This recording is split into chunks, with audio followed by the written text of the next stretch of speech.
Merhaba arkadaşlar, örgümü dediniz kanalıma hepiniz hoş geldiniz. Bu videomda sizlere görmüş olduğunuz halı kaydırma üzerine yapmış olduğum bu güzel şirin modelin nasıl yapıldığını anlatmak ve paylaşmak olacak. Umarım sever ve beğenirsiniz. Böyle marullu marullu bir çalışma oldu arkadaşlarım bu. Gayet de güzel ve şık oldu. Umarım sizler de seversiniz. Yapımı gayet kolay. Böyle iki renk, öncelikle şöyle halı kaydırmazımız var. Kalın banyo paspası olarak da geçiyor. 2,5 milim tığım var. Tığ numarası önemli değil arkadaşlarım. Şu deliklerden rahat geçip ipimizi tutması bizim için yeterli. Şöyle iplerim var. Evde böyle kalmış ihraç fazlası arkadaşlarım, bu batik olan. Bu da bilmiyorum markasını şu anda. Böyle bir ip arkadaşlar. Evet, şimdi hemen yapımına geçelim. Yani dilediğiniz her türlü ipi kullanarak yapabileceğiniz bir model, bir çalışma arkadaşlarım. İnce böyle lif iplerinden falan varsa evde kalan parçalardan yapabilirsiniz arkadaşlar. Yani yapımı da gayet kolay bir çalışma. Şimdi hemen yapımına geçelim. Öncelikle şöyle bir giriş yaptım. Renkli ipimi kullandım. Yani bir şekil olsun diye kenarlarına, bunu ortasına ise düz renk olan ipimi yaptım arkadaşlar. Şu şekilde yapacağız. Şöyle bir giriş yaptık.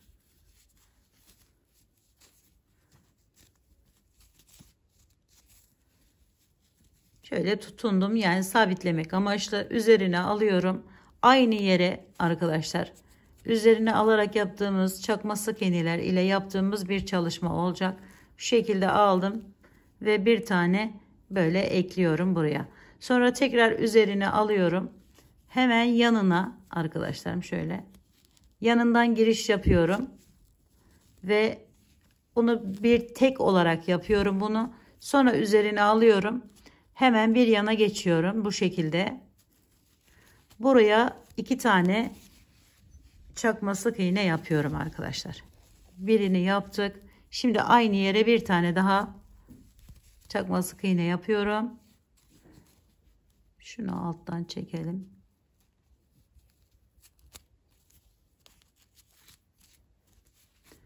Şimdi burada üzerine aldım. Aynı hizasına gidiyorum arkadaşlarım. Bakın şöyle. Bunun hizası şu delik. Bunun hemen üzerinden giriş yapıyorum bu şekilde. Şöyle çıkarttım. Buraya yine bir tane çakma sık iğne yapıyorum. Üzerine alıyorum. Aynı yere bir tane daha çakma sık iğne yapıyorum. Tıpkı alttaki yaptığımız gibi. Şöyle. Şimdi bir yana geçiyorum. Bakın şöyle. Ve bakın buralardan da alıyorum arkadaşlarım. Buraya giriş yapıyorum. Buradan çıkartıp bu şekilde bir tane yaptım. Sonra tekrar 1 2 tane yaparak bir aşağıya iniyorum. Şöyle geldim. Bakın hemen şuradan, bunun karşılık yeri, şuradan giriş yapıyorum. Bu şekilde çıkartıyorum. Arada bir tane boşluk kalmış oluyor arkadaşlar. Buraya önce 1, sonra 2 tane yine yaptım. Üzerine aldım ve devam ediyorum. 1, hemen bir yana geçiyorum. 1 ve 2. Yukarıdan bir tane yer atlıyoruz yine. Ve ikinciden giriş yaparak önce 2 tane, sonra bir tane, sonra tekrar 2 tane olmak üzere yerlerimizi yaparak tamamlıyoruz. Bakın şöyle bir kıvrımlı elde ediyoruz arkadaşlar. Bir tane atlıyoruz.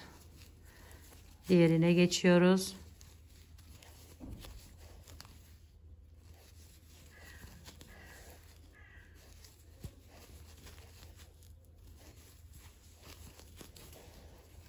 Hemen bir üste geçiyorum.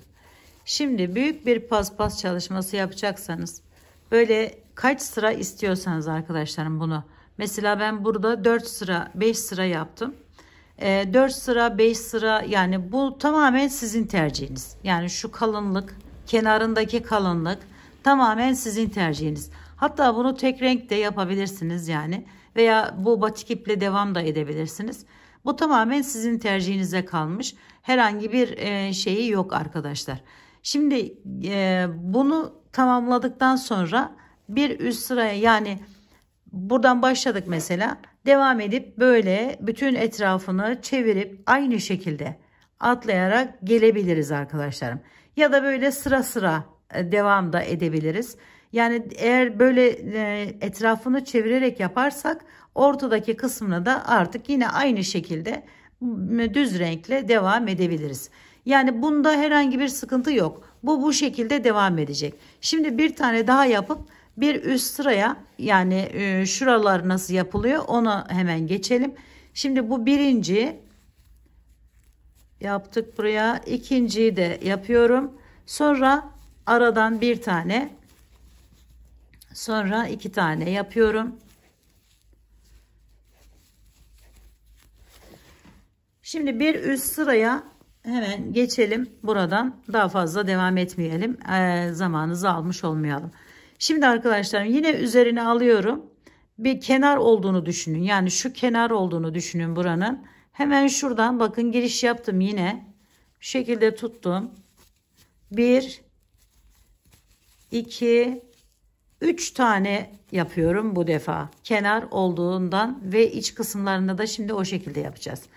Şimdi arkadaşlarım buraya 3 tane yaptıktan sonra hemen yanından giriş yapıyorum yine. Bakın şu şekilde. Bu üzerine gelecek. Bu ise aşağıya inecek. Yani şurası önemli. Bunu buraya yapmayacağız. Yani şu kısma yapmayacağız. Bunu bir üstüne, boş olan yere. Şimdi 2 tane yapıyorum. Yine birinciyi yaptım. Bir tekli olanı yaptım. 2 tane yapıyorum. Üzerine alıyorum. Bakın şuradan tutup şu aşağıya giriş yapıyorum bu şekilde. Bakın tam onun içerisine şöyle aldım. Buraya 2 tane yapıyorum. Çakma sık iğnemi sonra üzerine aldım. Bakın bu kısma ise 3 taneyi çakma sık iğneyi yapıyorum. 1, 2 ve 3. Evet, şimdi tekrar üzerine alıp hemen aradan bir tane bırakıp ikincisinden şu şekilde giriş yapıyorum. Buraya 2 tane, 1, 2. Şimdi bir tane araya, 2 tane tekrar bu tarafa, 1, 2. Sonra üzerine alıp aşağıya inip buraya yine 2 tane, önce 1, şöyle 2, hemen yanına 3 tane aynı yerin içerisine, 1, 2 ve 3. Bir üste çıkıyorum, bir tanesini atlayıp ikincisinden giriş yapıp 2 tane, 1, 2, sonra 1, sonra 2,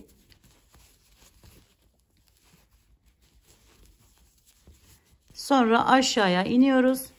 Yine buraya 1, 2.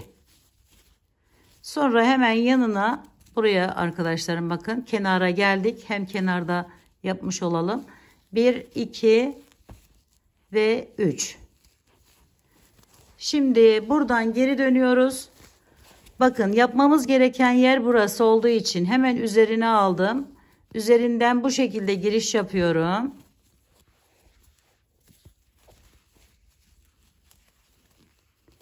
Bir. Burası alt kısım olduğu için 2 yaptım. Hemen yanına yine 3 tane çakma sık iğnemi yapıyorum. 1, 2 ve 3. Sonra üzerine alıp üste çıkıyorum yine. Bakın şunun üzerinden hemen. Şuradan da bir tane atlayarak da sayabilirsiniz. Yani şu kenarı, şu bir taneyi atlamış oluyoruz. Ve buraya yine önce 2 tane, sonra bir tane, sonra 2 tane yapıyoruz. 1, 2, sonra aşağıya inip 2 ve 3'lü şeklinde yaparak devam ediyoruz.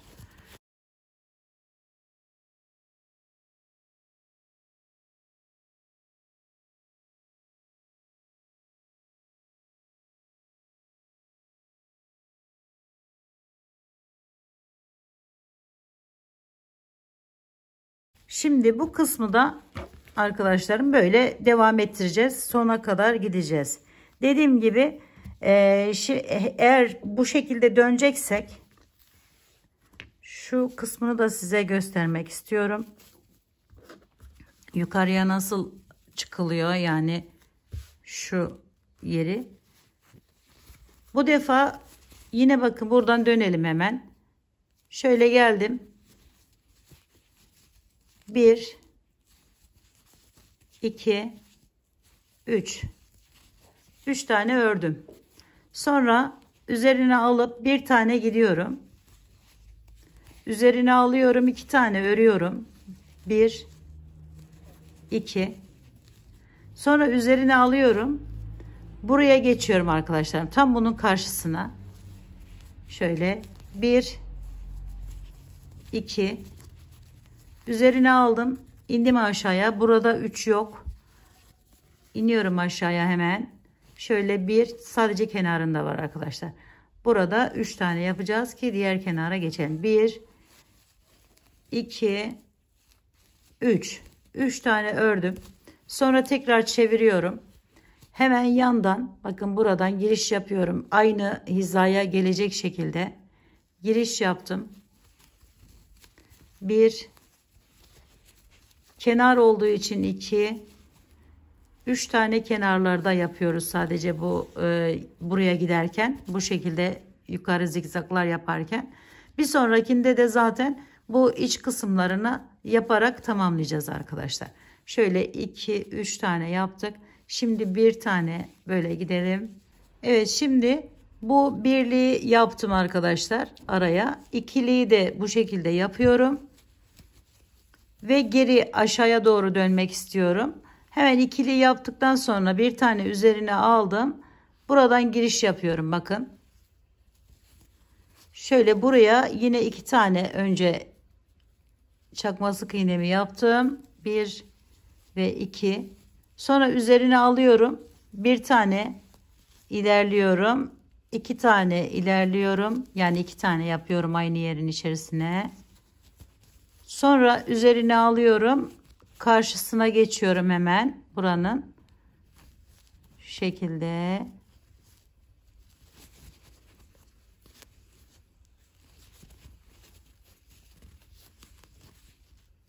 Bir tane tekli yaptım.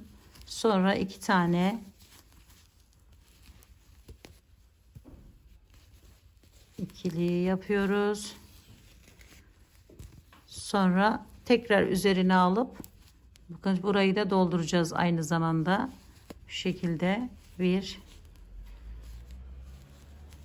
2 bir üst sıraya da diğer tarafla da bağlamış oluyoruz arkadaşlar böylelikle. 2 ve 3. Şimdi tekrar geri dönüşte üzerine alıp bakın şuradan ve şuradan giriş yaptım. 1 2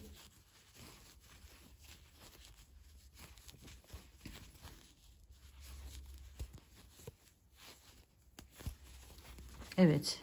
Bu kısmını da bakın bu şekilde geri döneceğiz şimdi. Sonra tekrar buradan devam edeceğiz. Bu şekilde de yapabilirsiniz. Dediğim gibi böyle bu tarafa da doğru gidebilirsiniz.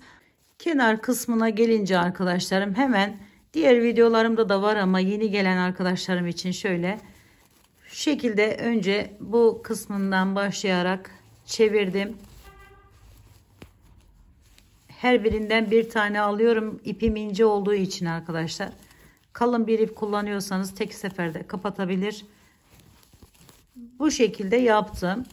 Şurayı da bir tane zincir çekerek devam ettim arkadaşlar. Hemen şöyle bakalım onu da.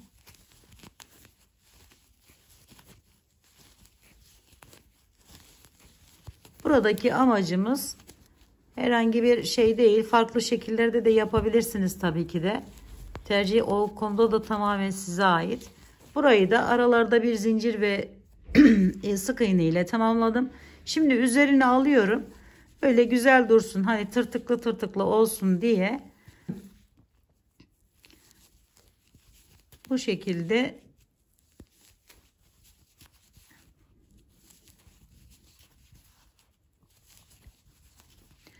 Bunu bu üstünden de alabilirsiniz. Şu şekilde alta inip alttan da çıkartabilirsiniz arkadaşlarım.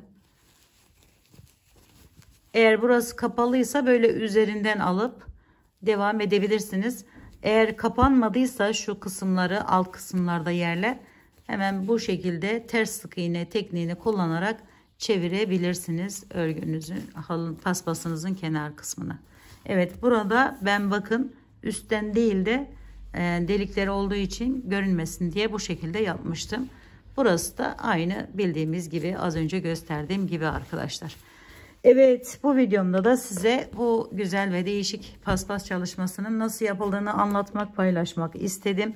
Umarım sevmiş ve beğenmişsinizdir arkadaşlarım. Yapacak olanlara şimdiden kolaylıklar diliyorum. Bir dahaki videomda görüşmek üzere. Hoşça kalın, sağlıkla kalın. Allah'a emanet olun arkadaşlar.